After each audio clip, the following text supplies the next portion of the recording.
जय हिंद दोस्तों, कैसे हो आप लोग। उम्मीद करता हूँ बहुत अच्छे होंगे। दोस्तों, आप सभी को पता होगा कि हम लोग रोज शाम 7 बजे एसएससी जीडी एग्जाम के लिए जीके जीएस का एक प्रैक्टिस सेट लगाते हैं। तो चलिए दोस्तों, ज़्यादा समय वेस्ट ना करते हुए सीधा वीडियो को शुरू करते हैं। और हाँ दोस्तों, यदि आपको इस क्वेश्चन का पीडीएफ चाहिए तो आप हमारे टेलीग्राम ग्रुप से जुड़ सकते हैं, जिसका लिंक आपको इस वीडियो के डिस्क्रिप्शन में सबसे पहले मिल जाएगा। चलिए दोस्तों, अब वीडियो को शुरू करते हैं। हमारा आज का पहला प्रश्न है, हड़प्पा सभ्यता संबंधित है। यहाँ आपको बताना है कि हड़प्पा सभ्यता जो है वो किस चीज़ से संबंधित था, यानी कि कौन से युग से संबंधित था, ये आपको बताना है। तो दोस्तों, इसका सही आंसर हो जाएगा ऑप्शन नंबर ए, कांस्य युग। तो हड़प्पा सभ्यता जो वो कांस्य युग से संबंधित था। कौन सा युग से? तो कांस्य युग से संबंधित था हड़प्पा सभ्यता। अब चलते हैं अपने नेक्स्ट प्रश्न पे। हमारा अगला प्रश्न है, जैन परंपरा के अनुसार पहले तीर्थकार कौन थे। आपको बताना है कि जैन परंपरा के अनुसार पहले तीर्थकार कौन थे। तो जल्दी बताइए इसका सही आंसर क्या होगा। दोस्तों, इसका सही आंसर हो जाएगा option number C, Rishabh Dev. कौन? तो ऋषभ देव जो थे वो जैन परंपरा के अनुसार भारत के पहले तीर्थकार थे। अब चलते हैं अपने नेक्स्ट प्रश्न पे। हमारा अगला प्रश्न है, बाबर ने तुजुक ए बावरी किस भाषा में लिखी थी। यहाँ आपको बताना है कि बाबर ने तुजुक ए बावरी किस भाषा में लिखी थी। तो दोस्तों, इसका सही आंसर हो जाएगा ऑप्शन नंबर बी, तुर्की। किस भाषा में? तो तुर्की भाषा में बाबर ने तुजुक ए बावरी लिखा था। अब चलते हैं अपने नेक्स्ट प्रश्न पे। हमारा अगला प्रश्न है, पलासी का युद्ध मैदान कहाँ स्थित है। यहाँ आपको बताना है कि पलासी का जो युद्ध मैदान है, कौन सा युद्ध मैदान? तो पलासी का युद्ध मैदान कहाँ पर स्थित है, ये आपको बताना है। तो दोस्तों, इसका सही आंसर हो जाएगा ऑप्शन नंबर डी, पश्चिम बंगाल में। कहाँ पे? तो पश्चिम बंगाल में स्थित है पलासी का युद्ध मैदान। अब चलते हैं अपने नेक्स्ट प्रश्न पे। हमारा अगला प्रश्न है, केंद्रीय चावल अनुसंधान संस्थान कहाँ स्थित है। यहाँ आपको बताना है कि केंद्रीय चावल अनुसंधान संस्थान जो है वो कहाँ पर स्थित है। तो बताइए दोस्तों, इसका सही आंसर क्या होगा। तो दोस्तों, इसका सही आंसर हो जाएगा ऑप्शन नंबर डी, कटक। कहाँ पे? तो कटक में स्थित है केंद्रीय चावल अनुसंधान संस्थान। अब चलते हैं अपने नेक्स्ट प्रश्न पे। हमारा अगला प्रश्न है, अलंकेश्वर किसके लिए जाना जाता है। यहाँ आपको बताना है कि अलंकेश्वर जो जगह है वो किस चीज़ के लिए फेमस है। तो दोस्तों, इसका सही आंसर हो जाएगा ऑप्शन नंबर डी, तेल के लिए। किस चीज़ के लिए? तो तेल के लिए फेमस है अलंकेश्वर स्थान। अब चलते हैं अपने नेक्स्ट प्रश्न पे। हमारा अगला प्रश्न है, लक्षद्वीप के लोग निम्नलिखित में से कौन सी भाषा बोलते हैं। तो जल्दी बताइए दोस्तों कि लक्षद्वीप में जो लोग रहते हैं वो लोग कौन सी भाषा बोलते हैं। तो इसका सही आंसर हो जाएगा ऑप्शन नंबर ए, मलयालम। कौन सा?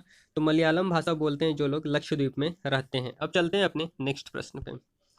हमारा अगला प्रश्न है, दिया सलाई में प्रयोग किया गया फास्फोरस का अपरूप होता है। यहाँ आपको बताना है कि दिया सलाई में प्रयोग किया गया फास्फोरस का अपरूप क्या होता है, यह बताना है आपको।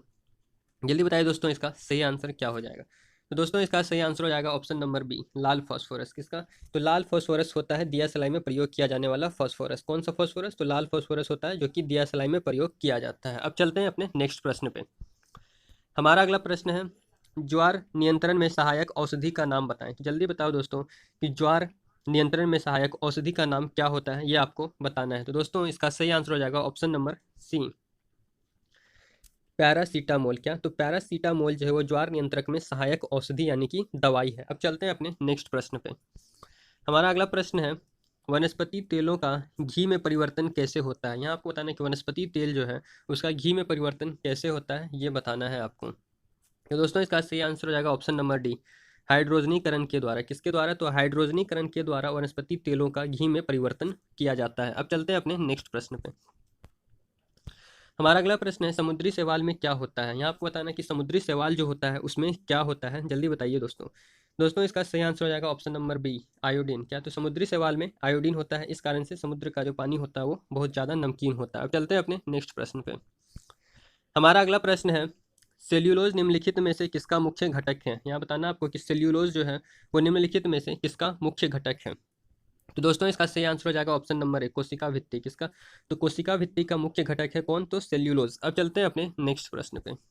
हमारा अगला प्रश्न है, पीनियल ग्रंथि कहाँ होती है। यहाँ आपको बताना है कि पीनियल ग्रंथि ग्रंथि जो है कौन सा ग्रंथि? तो पीनियल ग्रंथि वो कहाँ पर होता है। तो दोस्तों, इसका सही आंसर हो जाएगा ऑप्शन नंबर ए, यकृत में। कहाँ पे? तो यकृत में होता है पीनियल ग्रंथि। अब चलते हैं अपने नेक्स्ट प्रश्न पे।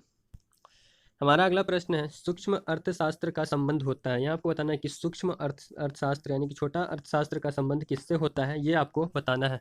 तो दोस्तों, इसका सही आंसर हो जाएगा ऑप्शन नंबर ए, व्यक्तिगत इकाई से। किससे? तो व्यक्तिगत इकाई से सूक्ष्म अर्थशास्त्र का यानी कि छोटा अर्थशास्त्र का संबंध होता है। अब चलते हैं नेक्स्ट प्रश्न पे।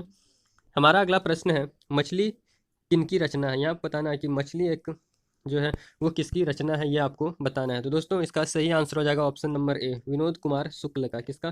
तो विनोद कुमार शुक्ल का मछली रचना है। अब चलते हैं अपने नेक्स्ट प्रश्न पे। हमारा अगला प्रश्न है, भारत में दल बदल विरोधी अधिनियम कब बना? यहाँ आपको बताना है कि भारत में दल बदल विरोधी अधिनियम कब बना। तो दोस्तों इसका सही आंसर हो जाएगा ऑप्शन नंबर बी, 1985 में। कब? तो 1985 में भारत में दल बदल विरोधी अधिनियम बना। अब चलते हैं अपने नेक्स्ट प्रश्न पे। हमारा अगला प्रश्न है, लघु ज्वार भाटा कब आता है? यहाँ आपको बताना है कि लघु ज्वार भाटा जो है वो कब आता है। जल्दी बताइए दोस्तों, लघु ज्वार भाटा कब आता है?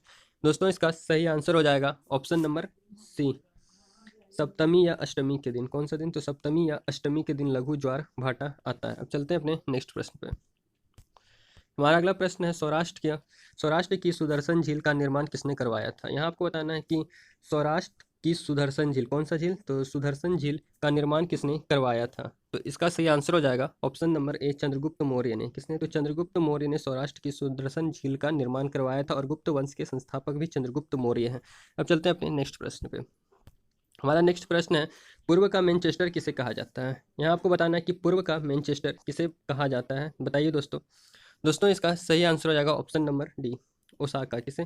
तो ओसाका को कहा जाता है पूर्व का मैनचेस्टर। अब चलते हैं अपने नेक्स्ट प्रश्न पे। हमारा अगला प्रश्न है, पौनार आश्रम का संबंध है। यहाँ आपको बताना है कि पौनार आश्रम जो है, कौन सा आश्रम? तो पौनार आश्रम का संबंध किससे है? महात्मा गांधी से है, रविंद्रनाथ टैगोर से है, जयप्रकाश नारायण से है, या फिर विनोबा भावे से है? तो जल्दी बताइए दोस्तों, पौनार आश्रम का संबंध किससे है? दोस्तों इसका सही आंसर हो जाएगा option number D, Vinoba Bhave से। किससे? तो विनोबा भावे से पौनार आश्रम का संबंध है। अब चलते हैं अपने नेक्स्ट प्रश्न पे। हमारा अगला प्रश्न है, क्लोरोफॉर्म का प्रयोग किस रूप में किया जा सकता है? यहाँ आपको बताना है कि क्लोरोफॉर्म जो होता है उसका प्रयोग किस रूप में किया जा सकता है। पीराहारी, निषेधक, मलेरिया रोधी, या फिर प्रतिजैवक? तो जल्दी बताइए दोस्तों, क्लोरोफॉर्म का प्रयोग किस में किया जाता है? तो दोस्तों इसका सही आंसर हो जाएगा ऑप्शन नंबर बी, निश्चेतक। किससे? तो निश्चेतक में क्लोरोफिल का प्रयोग किया जाता है। अब चलते हैं अपने नेक्स्ट प्रश्न पे। हमारा अगला प्रश्न है, सीडेराइट किसका अयस्क है? यहाँ आपको बताना है कि सीडेराइट जो होता है क्या? तो सीडेराइट किसका अयस्क है? तो दोस्तों इसका सही आंसर हो जाएगा ऑप्शन नंबर बी, आयरन। किसका? तो आयरन। सीडेराइट आयरन का अयस्क होता है। अब चलते हैं अपने नेक्स्ट प्रश्न पे।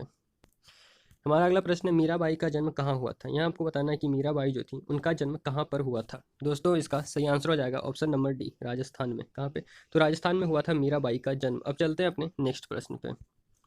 हमारा अगला प्रश्न है, प्रकाश तरंगे होती हैं, तो जल्दी बताइए दोस्तों, प्रकाश तरंगे क्या होती है? विद्युत चुम्बकीय होती है, अनुदैर्ध्य होती है, एक्स तरंगे होती है, या फिर इनमें से कोई नहीं होती है? तो बताइए दोस्तों, प्रकाश तरंगे क्या होती हैं?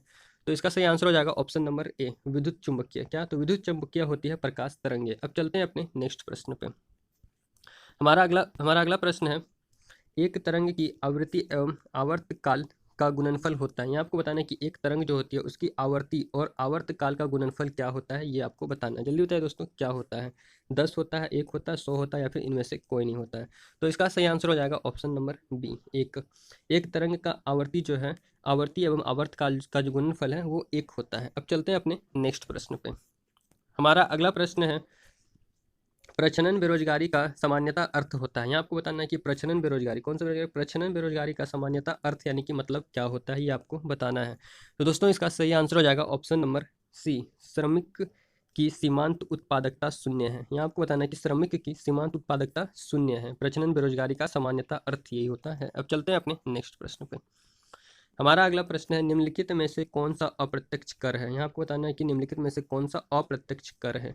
दोस्तों जल्दी बताइए, अप्रत्यक्ष कर कौन है? निगम कर है, सीमा शुल्क है, या फिर संपत्ति है, या फिर आयकर है? जल्दी बताइए दोस्तों, अप्रत्यक्ष कर कौन है? तो इसका सही आंसर हो जाएगा ऑप्शन नंबर बी, सीमा शुल्क। सीमा शुल्क जो है वो एक अप्रत्यक्ष कर है। अब चलते हैं अपने नेक्स्ट प्रश्न पर, और ये हमारा इस वीडियो का आखिरी प्रश्न भी है।